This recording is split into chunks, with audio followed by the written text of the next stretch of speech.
Welcome back to the Cutting Room Podcast with your host Damian King, the Mass Creative.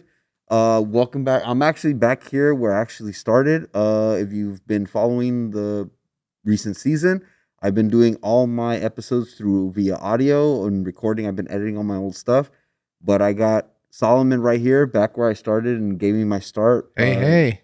Solomon, good having you back and everything. And I got a new interview. I thought I'd go back to my roots and bring back an interview and come back where I first started. It feels like coming back home. It feels like a homecoming. But so I attended a pro wrestling event recently, FWW in Maywood, and it was an all women's wrestling event, and they were crowning their inaugural women's champion. And one of the talent that was competing that night, who I actually was very blessed to get the autograph from, and let's introduce her right now. S S SCP West Texas Women's Champion, RCW Women's Champion, SCP's 2021 Match of the Year, the Bruja Baddie, Gypsy Mac. Welcome to the Cutting Room Podcast. Hello. It's such an honor having you. I like to treat talent the way they should be treated, the way they want to be treated, with much respect. And thank you for coming on to the Cutting Room Podcast. How you doing today? I'm good. Thank you for having me. How are you today? Pretty good. So, Gypsy Mac, the name, it kind of rung a bell. Is it inspired by Fleetwood Mac, the song Gypsy? A little bit, yeah. Is it? Okay. Yeah, I really like Fleetwood Mac a lot. Gypsy's a song that I always thought was cool. I thought the name Gypsy is interesting, so I figured why not just make it my name. Oh, okay. Yeah, I'm a fan as well. Not a huge fan, but I love the music. Obviously, the album Tango in the Night was probably my favorite album. So I was like, wait, Probably one of their best ones. yeah, for sure. Seven Wonders, the song, that one right there. It's a song that my friends know me for it to play like countless times. But yeah, great album, great artist. Obviously, Stevie Nicks, an intriguing voice. It lures you every time you hear Stevie Nicks' vocals. But Oh yeah, she's great. she's awesome. So I did my research to do this interview, and you grew up in Vegas, New Mexico, correct? I did, yes. Okay. And your family of five. You're the baby of, and I think all boys, right? Yeah, I'm the only girl and I'm the youngest. So as you can imagine, I grew up getting beat up all the time by them. That's probably where the pro wrestling was probably done in the early on in your life, right? Oh yeah, like I remember vividly this one time me and my brother Ryan, shout out Ryan. We were wrestling outside because that was just our thing. We grew up watching it, and he picked me up and power bombed me just like on the floor, like the ground. Oh my god. Yeah, I was like maybe like 7 or 6. Yeah, he would always just beat me up and try wrestling moves on me. So growing up in the school of hard knocks early on before even your training, right? Oh yeah, definitely. Me and my brother, like all the time, we'd be wrestling. My mom would get so mad at us, but we loved it. So who was the person to put on WCW in your house? Honestly, it was like my mom and my dad. Mm-hmm.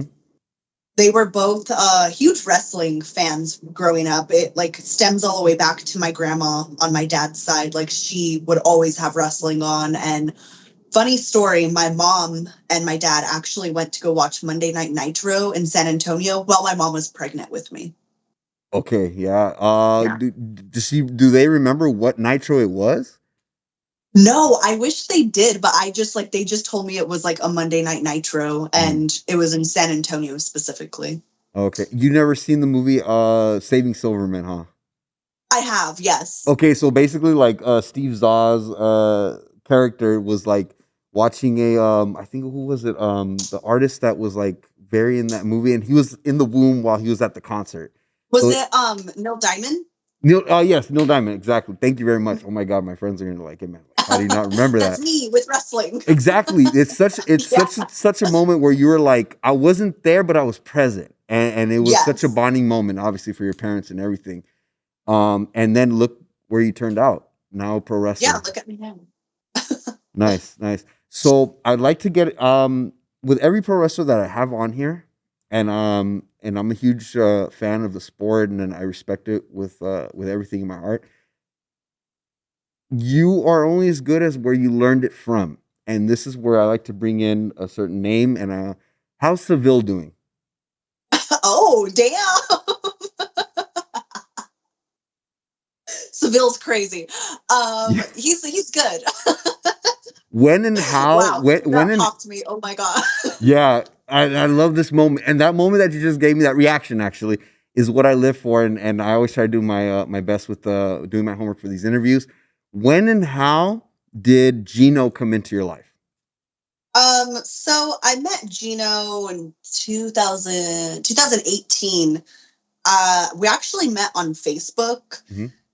I had like a hat, like a WWE hat, and I had like the WWE logo on my Facebook profile. I was just like a huge fan at the time. It was before I started training, and he popped up on like people you may know or something, and I was like, this guy's a wrestler. I was like, he's not like a WWE wrestler though, so like, what is he? What is this? So I clicked on his profile, and super intriguing. I didn't know indie wrestling was a thing, so I added him. We became Facebook friends. And yeah, we just kind of started talking about wrestling because Hmm. I didn't know indie wrestling Was it was, I just knew WWE and then I knew like TNA growing up. And then I knew like some kind of Japanese wrestling. I didn't know a lot about it. So I was very intrigued. okay? And I'm assuming you guys probably bonded over both of your favorite wrestlers. One of your inspirations, but I know his favorite is the Undertaker. Yes. So you guys probably And bond. yeah, There's a bond over that as well. So your training. I understand that no one wanted to train you, correct? When you wanted to start. yeah, so growing up in New Mexico, there's not a lot of wrestling, and there was two places that you could train in Albuquerque. One of them was like, I don't train girls, sorry. And I was like, all right. The other one kind of gave me the runaround, and then it was like kind of the same thing as like, oh, there's only like guys here, we don't train girls, blah blah blah. So I asked Gino, like, hey, where can I move to train? He dropped a few schools in Colorado, one in Utah. And one day he was like, you know what? Let me see what I can do. So he talked to someone that had a ring there in New Mexico and started his own school. And I was his first student. Oh, so you're the first student. I didn't know that actually. That's awesome. I'm his first student. There was a couple of other guys that started training with us. Shout out Jason Dredd, but he's retired. He unfortunately suffered a back injury from the military and stuff, so he doesn't wrestle anymore. There's another wrestler named Roland Still who also retired, so I'm the only one still going from my class. And wow, that's unfortunate to hear for the talent that didn't wasn't able to continue. And but it's such a great thing that one of the students of Gino with Seville Alvarez is continuing the legacy, because I know he was trained through Santino Brothers Wrestling Academy out here in LA. Have you trained there? Yeah, yeah, he trained at Santino's, and it's cool because he brought his Santino's, like what he learned there, like Santino's tough, like everything that he learned from Joey, he passed it on at his Mhm. school, which is really cool. So I got to train lucha Mhm. super early in my career, learned like the hard hitting style, got to learn everything. Yeah, I believe their slogan from Joey the Superstar Chaos, give us your dreamer, we'll give us your wrestler. Am I correct? Or Yes. yes, exactly. So obviously a dreamer and then became a wrestler, and that's awesome. So back to Gino, what was probably the best advice that he gave you in all the training that he's given? Gino, he loves to talk. So he says a lot of really good advice, but something that stuck with me forever is you can't quit because the day that you quit is the day that they're going to come looking for you. So you always hear the story of like, oh, so and so retired wrestling. A week later, a big opportunity comes. Where's this guy? Oh, he's done. He's not wrestling anymore. It's kind of like a picture I've seen like online when like it's a picture of somebody digging for something, and then like right when they are walking away, they were just one scratch away from reaching that other side of the hole. And yeah, that's actually Yeah. very true. Um, Influences in wrestling other than the Undertaker, who else influenced you? Grew up watching a lot of Eddie. Grew up watching a lot of the Hardy Boys, Edge, Mhm. Christian. Chris Benoit was one of my favorite wrestlers growing up. It's very unfortunate the events that happened to Nancy and his son, Mhm. but that was one of my favorite wrestlers growing up, and it really sucks because his craft was so good. Yeah, I have a previous episode where I talk about what I would want to do with an Eddie Guerrero biopic. He's to me one of my he's my number one, and we're Okay. a couple days shy from the anniversary of his death, 19 years actually. Um, so that's something we share in common. Eddie Guerrero, obviously, Chris Benoit, and I talked about in that episode that if they were ever to make an Eddie Guerrero biopic film, that I think the industry would be like, we can't have that. We can't talk about Chris. I'm like, no, you need Chris in that film. He was a huge part of Yeah. wrestling, huge part of a person that inspires a lot of people. He was his best friend and everything. So the fact that you even mentioned him in your influences takes courage, and I'm very happy to hear that Chris was one of those influences. You actually had a AEW I'm sorry, AEW experience. You had a AEW dark match with Athena. Am I correct? Yes, I did back in, I think, 2021. It's been a couple of years now, but I got the opportunity to wrestle Athena and it was great. She's Mhm. amazing. She hits hard as hell. Yeah. But And I some loved it. people. Yeah. Exactly. What I want to get into is how did that opportunity come about? Because everyone likes to talk about the match, but there's a lot more things going on backstage and how to get that opportunity. How did it come about? Like, were you contacted by somebody, or how did it come about? Yeah, one day I just woke up and checked my email and there was an email for an opportunity to do extra work at AEW in Colorado. And I actually was living in Vegas Hmm. at the time. No, where I was living in Albuquerque at the time, Hmm. but it was in Colorado, so I had to drive to Las Vegas, New Mexico, spend the night there because it's a little bit closer, and then drive that day to Denver. But yeah, you get there and you just kind of hope for the best. There's nothing set in stone like, hey, you're an extra, so you're gonna get a match or you're gonna get something. Like, you don't know. Hmm. Okay, and then that's AEW. Did you actually, first of all, did you have a good experience? Were you treated well backstage? Oh How, yeah, AEW's locker room. Well, every locker room that I've been to has been great. All of like the upper echelon promotions, like everyone's super friendly, super down to earth. It is chaotic because it's TV, mhm, but that's kind of like to be expected if you're in the industry. Like, mhm, it's always going to be chaos in the wrestling business. But yeah, I was treated amazing. Athena's great. Our ref was great. I actually got the opportunity to talk to Christopher Daniels and explore his mind a little bit on mhm. anything that I could change. So that was a really cool experience. Oh man, the Fallen Angel. That's man, years of experience. The fact that you were able to share the same room with him, obviously, it's a huge honor.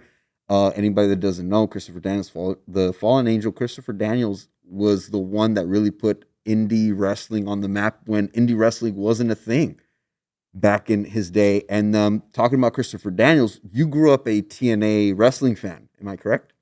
I did. Yeah, I did watch Spike TV a Oh, okay. lot as a kid, and TNA was something that would show on there. And Christopher Daniels was one that I loved, Samoa Joe, AJ Mhm. Styles.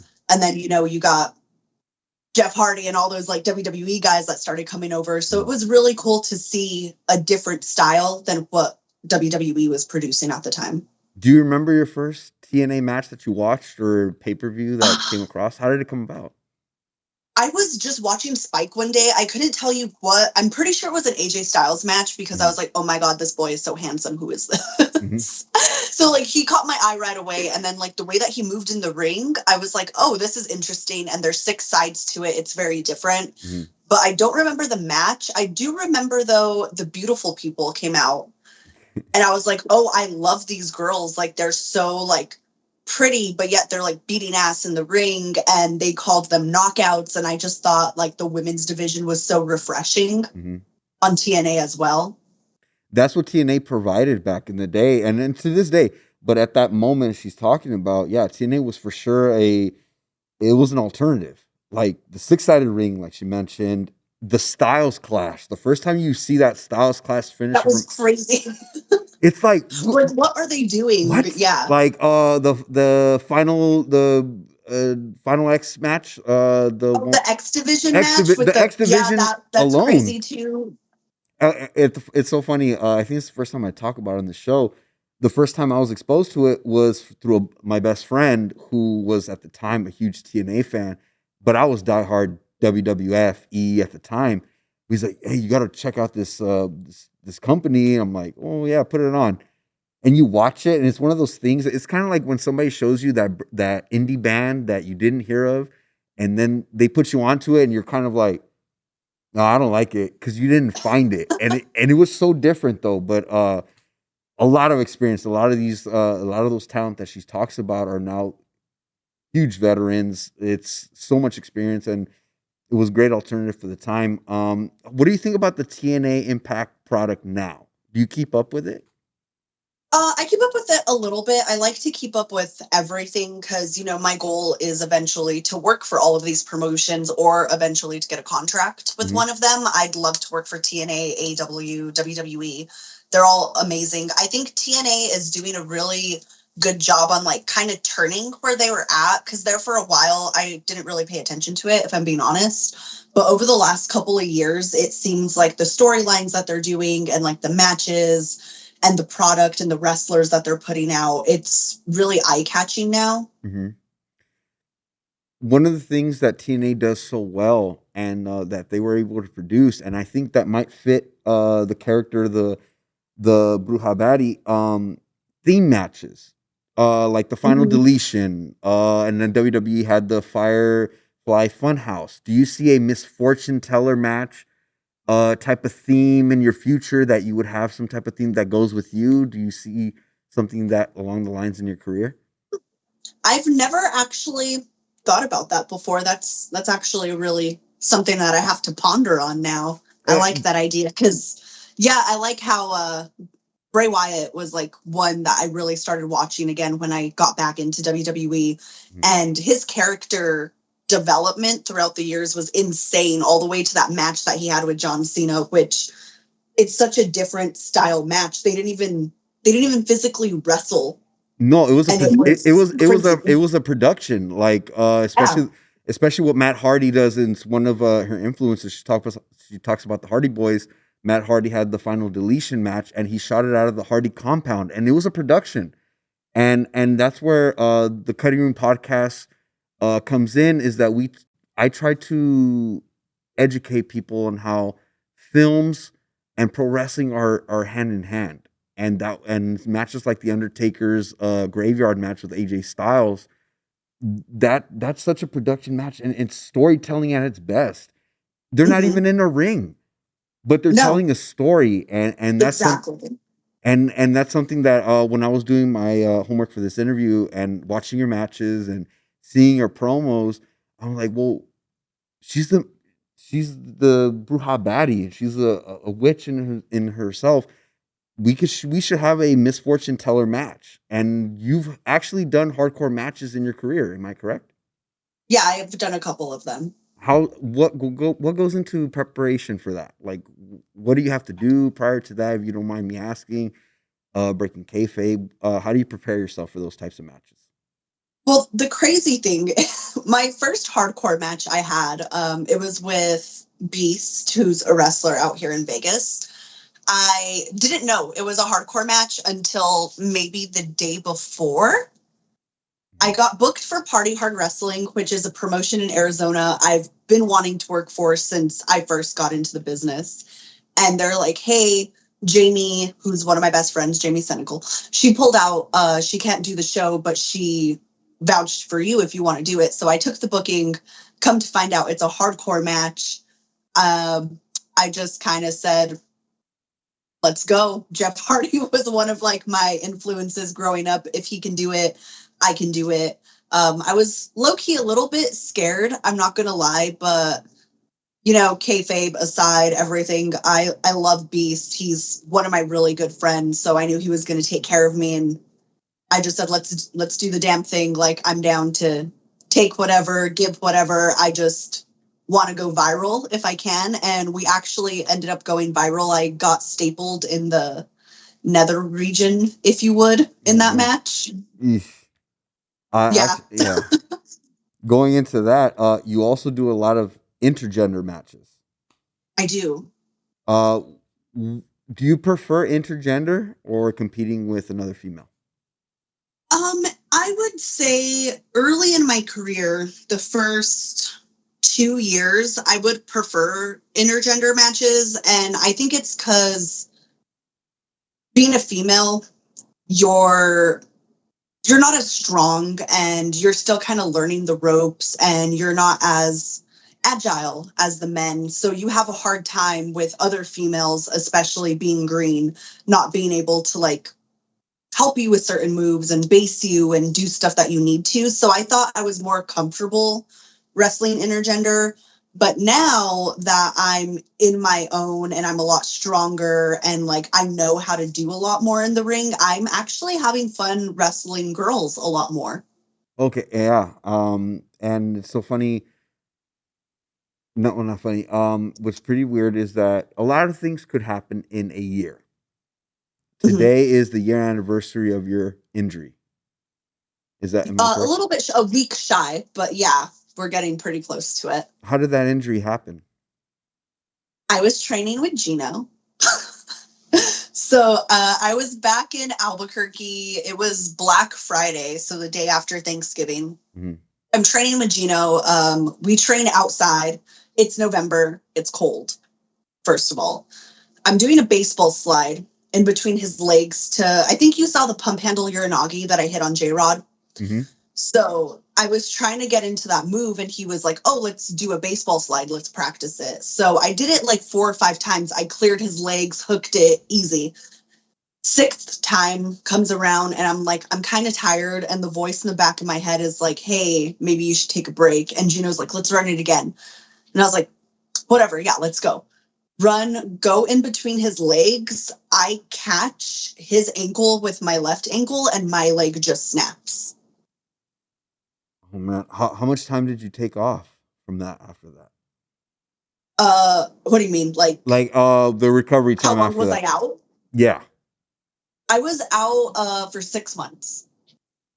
And all these matches that you've had recently is pretty much your comeback, right? What you because you came in back in the new year.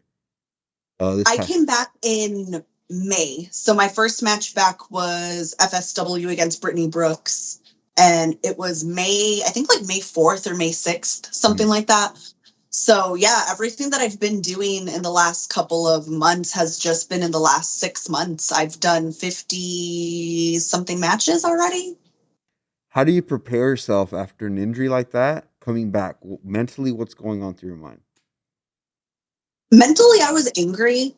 I felt like right before I was injured, I was starting to get more opportunities, being like new to Vegas. Stuff was finally rolling for me. I was getting out in California a lot more. I was actually on target to win a title before I broke my legs. So I was very mad. And I felt like I just had to come back a different beast. So got in the gym, I did my physical therapy. I just made my comeback like the biggest thing I could do. And I came back a lot stronger, a lot fitter. My move set was different. The way that I moved in the ring was different. My character, like, I just wanted to prove to everyone, like, hey, just because I'm injured, that doesn't mean I'm going to come back worse. I'm going to come back better and hungrier. And everyone else has to step up their game now. Nice, nice. So we're moving into. Well, actually, no. I want to go back to something that you mentioned. Is when you moved. Originally from New Mexico. There wasn't much of a pro wrestling scene over there, right? Which was caused the move to Las Yeah. Vegas. Because now you're from Las Vegas, correct? Yeah. I live in Las Vegas now. Oh, okay, okay. When you were living in New Mexico, did people go over? How far is Vegas, New Mexico, from all the Breaking Bad scenes, the places that Breaking Bad was shot at? Was that very Breaking close? Bad is shot in Albuquerque. Hmm. So from Las Vegas, New Mexico to Albuquerque, that's like about an hour and a half. It's not too far. Have you ever visited any of those places? I've been to the house. So actually, one of my exes, his friend, his neighbor is the Breaking Bad house. Oh wow, that's awesome. That's pretty Yeah, so it crazy. was pretty Small cool. world. So I was like kind of always by the house all the time whenever we would go to his friends. And the lady that lives at that house is very crazy about her property. Like she sits outside all day, like, and will yell at people if they come and take pictures at her house, which I kind of get it, but like, lady, like you Mhm. live in the Breaking Bad house, it's gonna happen.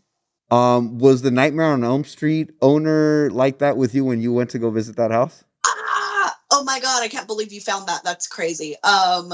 No, the owner wasn't. If they were inside, they don't care because I was able to take a couple of pictures and check it out and stuff, and like no one came and told me anything. Mhm. I'm sorry. This is gonna be actually out of my questions, but I have to say it now before I forget it. Who would win in a match? Jason, Freddy Krueger, or Michael Myers in a triple threat? Or Ghostface, actually. Fatal four way. Fatal Four Way, damn. You know, I love my horror movies, and I love Ghostface, but I'm gonna have to give it to Jason. Why? He's What would be his approach to the match? What would get him? Why would you think that? I feel just because like Jason just like never really dies. I know like neither does like Michael, like Mhm. technically, but Yeah, damn. Or you know what? I Freddie might would have take to the give it first to fall. Michael. You're right, actually. Freddie would be the one to be eliminated. If it was an elimination style match, yeah, he'd be out first because he I is. think the final two is Michael and Jason. And now I might change my answer to Michael just because Michael's like a mental patient. Like Mhm, he doesn't care. Like Jason shows like a little bit of like, oh, I care in some of the movies, like he has mhm. like those second thoughts, loves his mom. Michael's just crazy. He Yeah, killed the janitor in the Rob Zombie one. Like, come on, that I was his haven't, and friend. that's actually the one I haven't seen.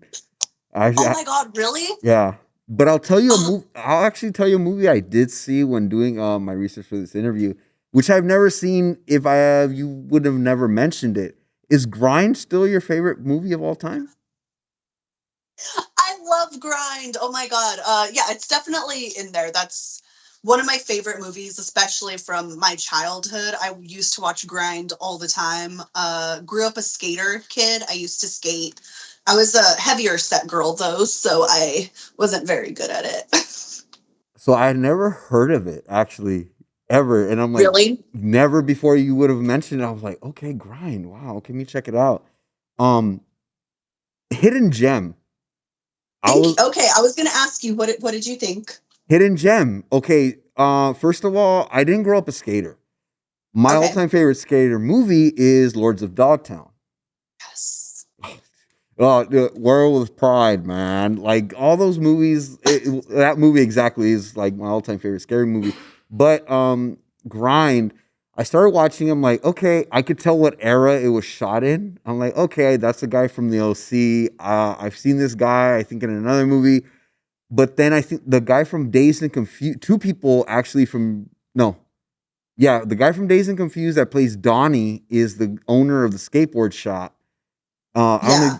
Yeah, he's in there, and then obviously Bam Margera comes out. I think a young Ryan Sheckler is in the movie. Yes, little baby Ryan Sheckler. Oh my god, he's so tiny. Not only that, Tom but Green is in the movie. who? Tom Green. Oh yeah, he is actually. He is Tom Green. Obviously, Road Trip. Freddie Got Finger. I think. Yeah, I wasn't a huge Yep. fan of Tom Green in its or even Superstar. Superstar, he was in that as well as one of the football players.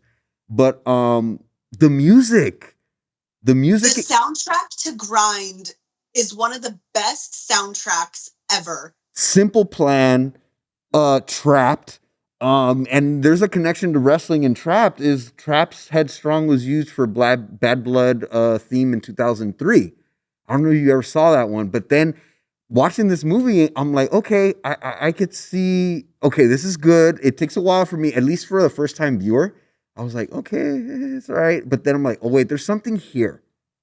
There's something here. The soundtrack is awesome. The I'm just a kid. The music that was provided by Trap. Another thing that I kind of noticed is that it's about a guy that wishes he had the rub from somebody in the industry. Is that correct? Yeah. And I think that's it's kind of mirrors your career, is that nobody wanted to give you a chance, but Gino did. He took a chance on you. He believed in you. And usually in the industry, sometimes that's kind of what it takes, is somebody to believe in you. And if you haven't seen Grind, go check it out. It's available on YouTube for free. Great watch. If you grew up in that era, it's going to be one of those movies that, wow, this existed. I didn't even hear about it. But if you grew up watching it, it's actually, there's something there. It's a rock that you need to lift, and you wouldn't expect what's under there, because there's a message in there.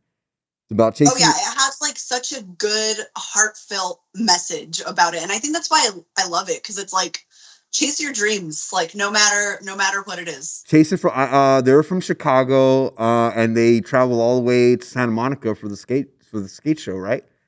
And Yeah, they're that's trying to follow Jimmy, who's mhm. like the main skating guy, and they're And just yeah, like you're right. trying to like, Actually, hey dude, watch my tape. watch my tape, or watch my demo, or Yep. hear my demo, or watch my match, or check this out. That's what it is, and that's usually pro wrestlers that are going through the indie scene. That's what they chase. Just a little bit of chance that somebody might see. It's that little bit of hope that might make your career and make you successful, and make your dream come true. But you mentioned Jimmy. Actually, you're right. There's two members of Dazed and Confused that were in that, because Jimmy was the guy that played the main character in Dazed and Confused as well. There's a little bit of connection there as well that I noticed. Um, Because they have Sweet Lou, who's like very dazed and he confused, was like Matthew yep, McConaughey, and you noticed that as well. Yeah, exactly. yep, Hey, all right, all right, all right. all right. Yep. So another movie that I want to talk to you about, and I want is going to go into a question. Chamber of Secrets.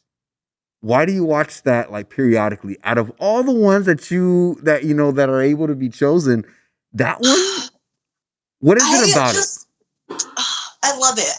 I think it's because the like it's starting to get hotter, in Harry Potter, like, Mm-hmm, oh, there's like stuff going down, mm-hmm, and there's like this creepy chamber, who's this Tom Riddle guy, like, mm-hmm, I think there's just so much in Chamber of Secrets that gets you, because like the first one, it's slow, it's the first movie.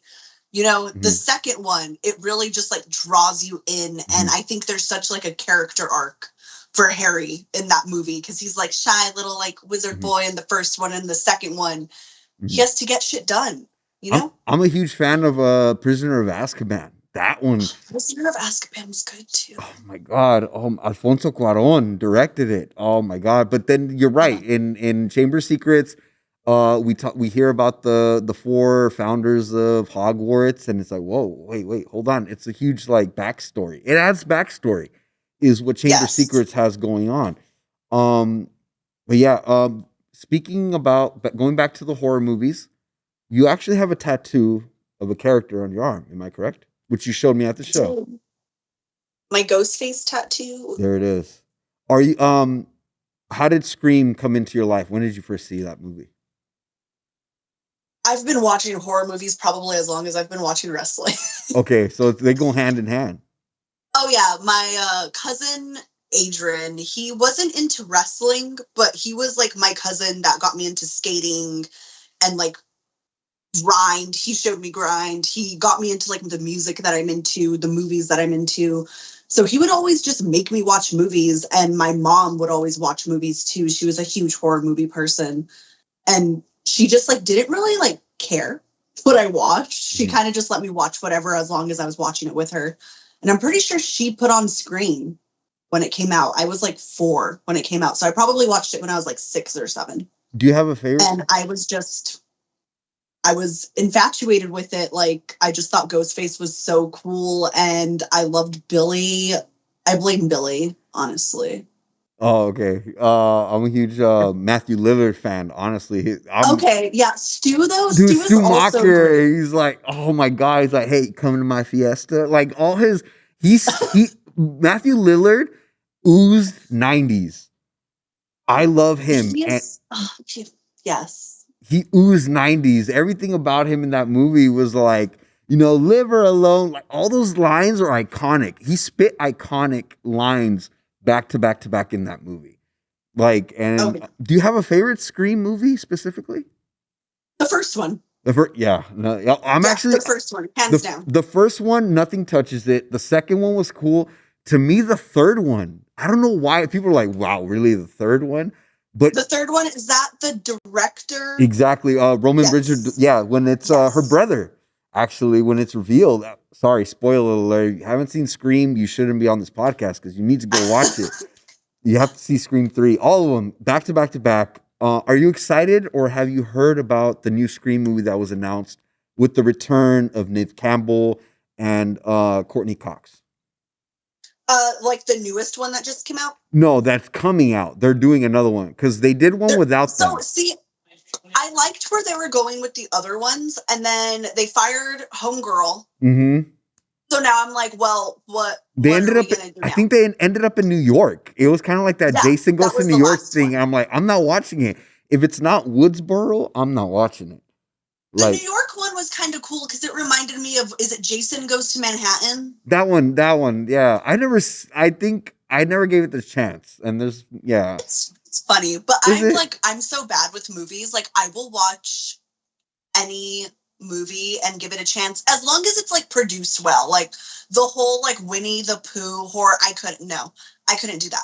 But No. like any classic scary movie, I will give it the benefit of the doubt and watch it. Have you been to the Halloween house since you've been to the Nightmare on Elm Street house? I haven't. Okay. I haven't. It's Yeah, I I want think to. it's out here in Pasadena. I think if I'm not mistaken. Okay. Next time you're out here in LA, I know it's already past Halloween time. I haven't been as well, but I've been to the American Pie house. Uh, Oh, that's cool. yeah, I've been there. Actually I do this thing where I if I'm on a trip, I go visit or I go look up the city and I'm like, is there any place that has been filmed there that I could go to? I've been to the Sandlot house, the American Pie house. I've been to the Boy Meets World house, the exterior. Um, but yeah, That's I love going to film spots. Obviously the Fast and the Furious house. But yeah, when Do you I like the saw that, Lost Boys? which one? Do you like the Lost Boys? She hit it on the note. I just recently saw it for the first time 2 weeks ago. Fully, Oh my god. fully. Oh my god! He's like they're just noodles. They're just noodles. Everything. I should have watched that movie like 20 years ago. Honestly, like It's so iconic. It's so good. If you ever go to Santa Cruz, everything's filmed there. I love mhm. the boardwalk. I've seen the You've been house. there. I've seen the bridge. Oh my god! That's Yeah, actually my I've seen it like. all. There's 2 trips that I'm doing, and that's the second one. And I was like, I gotta go. And it's on the way. It's on the way to San Francisco, right? It's like a little bit Yeah. before. Yeah. Yeah, No. it's Yeah. like in between, like you can hit it Mhm, if you're driving there from like SoCal. mhm. I love Santa Cruz. It's one of my favorite spots. Like Lost Boys aside, I just love the vibe there. It's so cute. When I'm rich and famous, I'm getting a house on the beach in Okay. Santa Cruz. Or even right there in the cave. Like build your house Yeah, within the cave, I'll do that because I'm rich and famous. I can do whatever I want. right? And then have Keith Sutherland like dress up the way he did in the movie. Like obviously, such an iconic role for Keith Sutherland. He had this whole style directed by. Actually, we have a movie that was directed by Joel Schumacher, Batman Forever, which was a movie he did after that. It's Oh, actually I didn't know that. he's actually one of my favorite. It's actually one of my favorite films, Batman Forever, and directed by Joel Schumacher. And I didn't see this movie, The Lost Boys, till way after, and I regret it. It's sometimes you're kind of introduced to things late, but you appreciate it a little more later on when you do see it. But we're Well, gonna I'm glad that you got around to it. find yeah. Let's get back into the wrestling. I've did my homework and checked out some of your pro wrestling matches. One of my favorites that you have had was with Sierra. Do you recall that match? I That's one of my favorite matches. Like when people ask me what matches do you like, it's that one and then Delilah Doom at Santino Bros. Those are my top two. Okay, hold me on to that one. If I don't bring it up, remind me because I want to talk about the Sierra match. Okay. Crowd engagement. That crowd was behind you guys. That crowd was crazy. It was my first time in North Dakota. Mhm. Never wrestled there before, and there was probably over 1,000 people because of the way that it was set up. It was in between like an apartment complex, Mhm, which like had lofts mhm. too. So there was like also like a bar and like other restaurants. There was like a hockey arena right behind us, and Mhm. then all of these apartments. So I would look up and there would be people in their balconies like watching. Like the crowd was so loud for that match. When I was watching that match, I was like, "Wait, was this by the Hollywood Red Line station by the W?" The setup felt like kind of like that downtown Hollywood thing, but then I was like, "No, you're right, North Dakota." I'm like, "This is such a hot crowd. It's huge." It felt like WCW's pay per view that they would do with the bikers. Do you remember? Was it Wild The Hog? Sturgis rally one? That's Stampede. I think Okay. when they had all the bikers, they had nothing but motorcycles around. It felt like it was outside. It felt so real, and their match was incredible, hard hitting. Um, what was your probably? I kind of noticed during your matches, other than that one, you do this little kind of like taking out the trash. Where did that come? Did you get Easy inspiration? work. Like easy, slight work. It's slight work. Yeah. Where did that come from? Did it just come natural during a match? And It it's just came naturally. Yeah, like I don't know why, especially after like I'll do my ass drop in the corner mhm, where I'll set him up in the ropes and I hit mhm. him with my butt. I'm just like easy work. It's time to end it now. Nice. It's time to go home. Yeah. One of the matches, and I don't like to bring the mood down, but one match that I felt like was a rough night at the office for you was probably with Jordan Blue. Do you remember that match? Yeah, I do. It was, I love Jordan. She's great.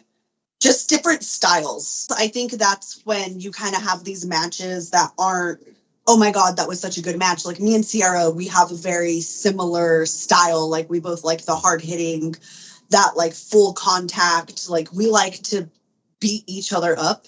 Mhm. And with Jordan, she's very more on like the technical, slower side of things. And I think that's maybe why our chemistry wasn't as good. When I was watching that match, yes, all the points that you made are absolutely correct. Something I noticed while I was watching them. Another thing is, it was just a dead crowd. You guys didn't have a Yeah, you guys didn't have a that's lot to the work other with. thing. Um, when dealing with that, it takes a lot of courage to do what this talent does to go out there, put out your all. How do you deal with tough crowds, or when they're just not giving it to you, or even when it was just like you've wrestled in front of many people, but in that specific match, there was probably no more than a couple people that I could count on my hand. How do you deal with that? What goes into a pro wrestler's mind to get over that, to still give a good show and go out there what you went out to do? For me, I doesn't matter how big the crowd is, whether it's one person or 1,000 people. I'm still gonna give it my all. I'm still gonna go out there and have a good match because this is what I do. This is my life. And even if I post it later for content, you're going to see like, oh, she doesn't really care because there's not a lot of people here. Like that one person is still paying money to see you wrestle. If it's for content, maybe 1,000 people are going to see it later. So I feel like it doesn't matter the size of the crowd. At the end of the day, you should still give it your all. I started wrestling during the pandemic, so there was no crowds. And a wrestler actually feeds off of the crowd. They need that. And it's very hard. Even when there's no crowd, you have to somehow figure out what am I telling in this story? It's like making a film that no one's gonna go see, but you gotta still tell the story. And even though a lot of people didn't hear about grind, there's still a message there, and that's what you guys delivered that match. But we'll go to shift over to another match. The first match that I was able to see you in live was actually at the Future Women's World Wrestling um, event in Maywood with J Rod. You guys put on such a great match, and it was such an honor to see you. You're a name that has come up many times when I'm trying to scroll through. I'm very new to the indie scene. It was really my second indie show ever, and I was very blessed that all those women that competed that night, including Gypsy Mac, are very elite. They give their everything. They really are the future of women's wrestling in the industry today. Um, but we'll shift over back to Eddie Guerrero and your inspiration. You actually have taken a picture in front of the mural in El Paso, correct? Yes. How was that? Or where were you? Why were you in El Paso at the time?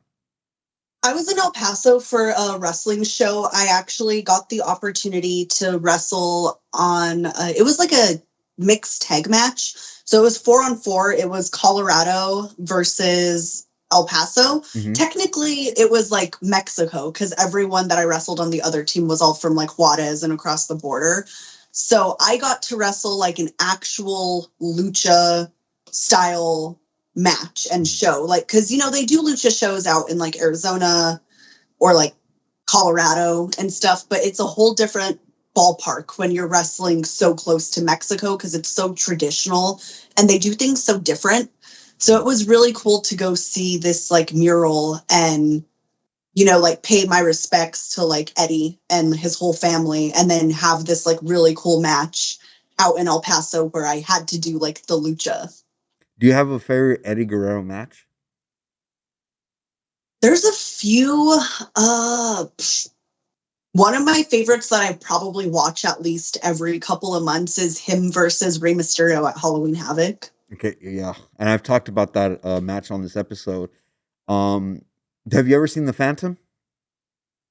No, It's a movie. Do you know who Billy Zane is? no, I don't. Did you ever see Titanic?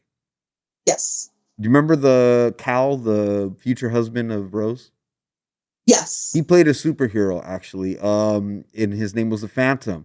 That's where Rey Mysterio got inspiration for his gear.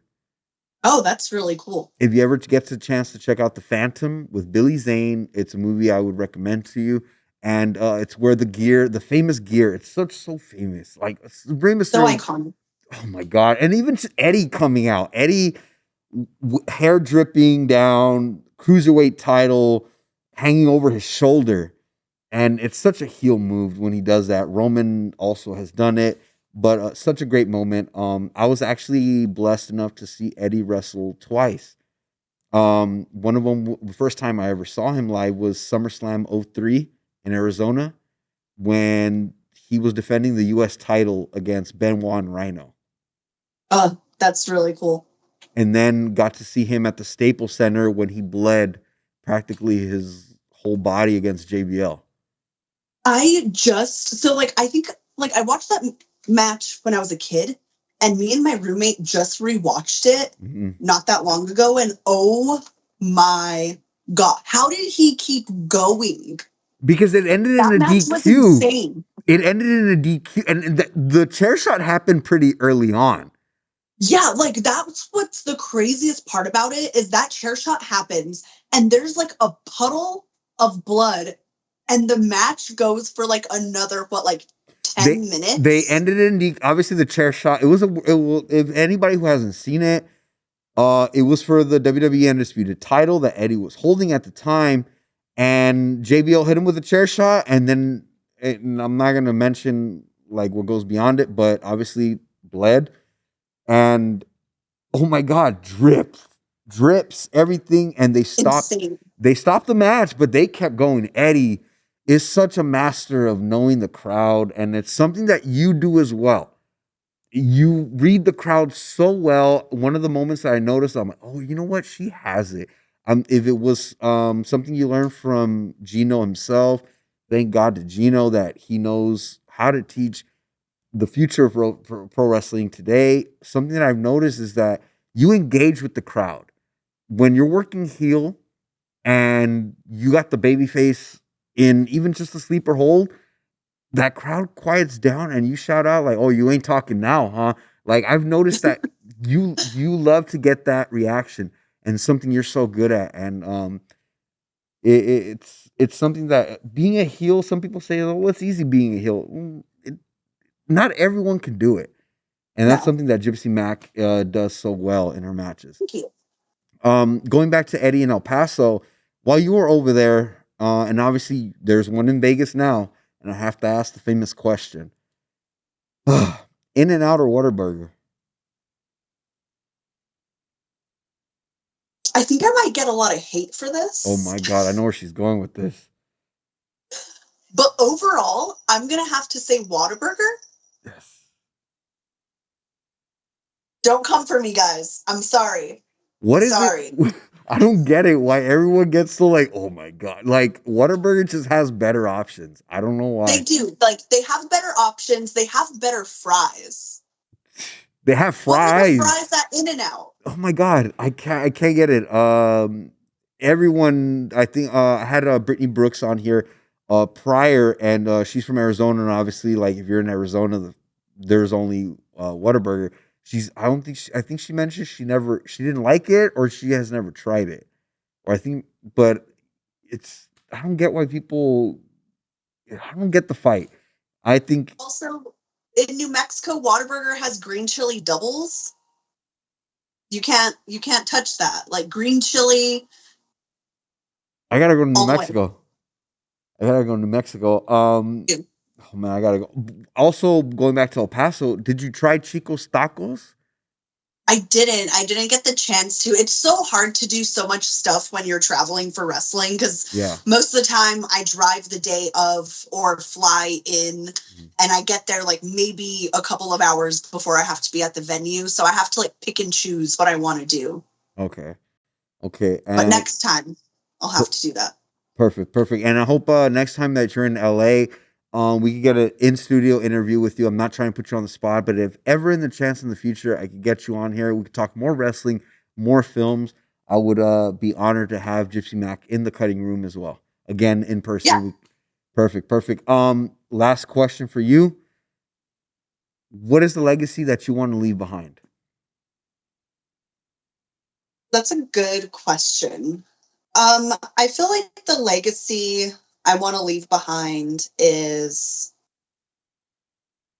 you're going to have people that don't want you to do something or people that are going to doubt you. And the legacy I want to leave behind is that I did it all no matter what. Whoever tried to stop me, any roadblock that I had, like Gypsy's a fighter and she's going to fight for what she wants and what she believes in. That's a perfect legacy to leave. Speaking of Gypsy fighting, East Coast Lucha will be the next time you're in East LA. Coast Lucha, December 22nd is the next one I'm there at. I will be editing all these clips and everything. I'll be posting all that in our interview when I post it. Check it out. Go watch it live. It's Yes. You posted the poster on your Instagram. Yep. Do you want to give all your social media outlets anywhere they can find you to the fans right now? Yeah. On Instagram, I'm on the Gypsy Mac. Twitter and TikTok is just Gypsy Mac. It's a little bit easier. And I'm also on Facebook if you want to follow me there too. I don't post as much. I'm more active on like Twitter and Instagram. Perfect. And I will be actually, if all things come the way they should, I will be at East Coast Lucha, that Christmas show, to see you live again. And who are you wrestling that night? I'm wrestling Delilah. And you actually have a win over her in her home turf. I do at Santino Bros. I beat her. I'm very excited for this match. I wrestled her and her tag partner Barbie Boy at Mhm. East Los Lucha last time I was there. You had And I also a just, partner in that match, correct? yeah, my boyfriend, Dante King.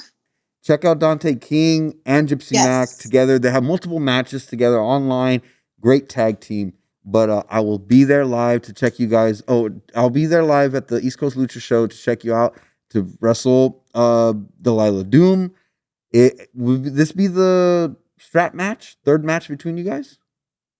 It'd be the second singles match and then like the third match that we've had all together because with the tag match. Perfect, perfect. And once again, I would like to thank you for coming on to the Cutting Room Podcast here with Damian King. I hope you enjoy the experience. I hope to have you on in the future as well. I appreciate it. I appreciate anybody that comes on and gives me the opportunity to interview them. Um, Thank you for coming on. Yeah, thank you for having me. It was a lot of fun. Nice, nice. And again, that'll be a wrap on the Cutting Room Podcast with Gypsy Mac. Find her on all the outlets on Instagram, TikTok. Check out her matches on YouTube. Check out all her upcoming shows. And that'll be a wrap today on the Cutting Room Podcast with Damien King. And always remember, pro wrestling is cinematic, and that's a wrap.